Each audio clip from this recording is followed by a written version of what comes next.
Mimi naitwa Mhandisi Kisinza Ndimu, niko hapa bodi ya pamba na kaimu nafasi ya meneja wa kanda. Labda kwanza niseme kuhusu bei kwamba kutakosekana ushindani kwa nchi yetu hii. Hatujawahi kuwa na tatizo kubwa la bei ukilinganisha na nchi jirani. Kwa sababu kwanza bei inapatikana namna gani?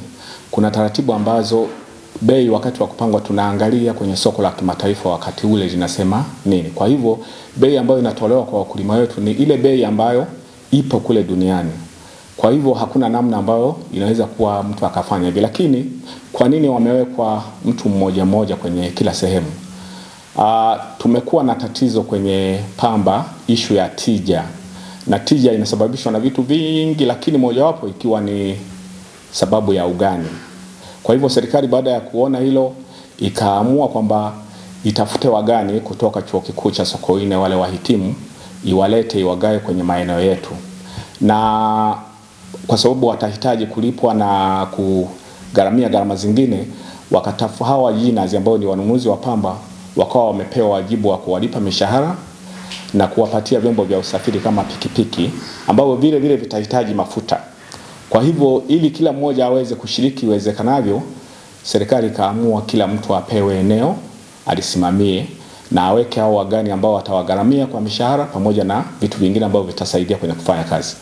Kwa hivyo ndio ilivyofanyika. Lakini kwamba watu kutakosekana ushindani, ni serikali na namna yake ambayo itahakikisha kwamba mkulima hapunjwi. Kwanza tunaangalia kama itatokea kwa mfano kuna mmoja wapo analipa bei ya chini kuliko sehemu zingine, serikali itamuelekeza kupandisha aende kwenye bei ambayo ipo kwa watu wengine. Lakini ikionekana kashindwa, serikali itachukua hatua ya kuweka mnunuzi mwingine yeyote ambaye ana bei nzuri kuliko ya huyo. Kwa hivyo kwa kufanya hivyo nadhani hakutakuwa na tatizo kubwa sana.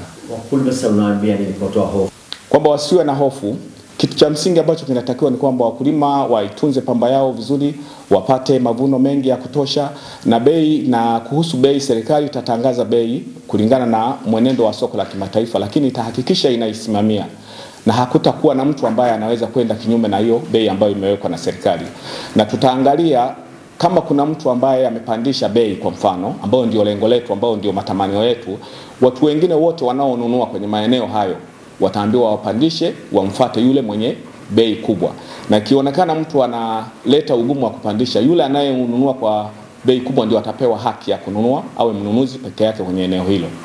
Kama nilivyosema, kwa tuna tatizo la elimu ya ugani kwa wakulima wetu. Serikali ilichukua hatua ya kuchukua wahitimu kutoka chuo kikuu Sokoine na kuwagawa kwenye maeneo yetu. Kwa hivyo hawa ni wahitimu ambao inawezekana kweli kuna wengine wanaweza kuwa hawajawahi kufanya, na ni kweli tunajua kwamba labda wanaweza kupungukiwa ujuzi fulani, ingawaje walivyokuja wote walipewa mafunzo ya kusimamia zao la pamba na wamepelekwa kwenye maeneo yale ambayo kuna mtu wa bodi ya pamba ambaye atakuwa anawaelekeza cha kufanya. Na ikitokea kwamba kuna sehemu kweli wanaweza kuwa na upungufu labda kwa sababu ya ugeni, sisi kama bodi ya pamba tunafuatilia kwa haraka na kufanya marekebisho kwenye kila kasoro ili tuone kwamba wakulima wetu wanapata huduma ambayo inastahili.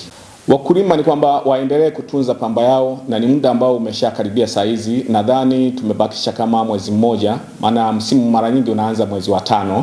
Kwa hivyo kinachotakiwa saa hizi ni kwamba waendelee kuitunza pamba ambayo ipo mashambani, wavune vizuri na waitunze kwa grade ambazo zinatakiwa, kwa madaraja ambayo yanatakiwa, ili baadaye watakapoipeleka sokoni wapate bei ambayo ipo kwa wakati ule na ambayo nadhani itakuwa ni bei nzuri.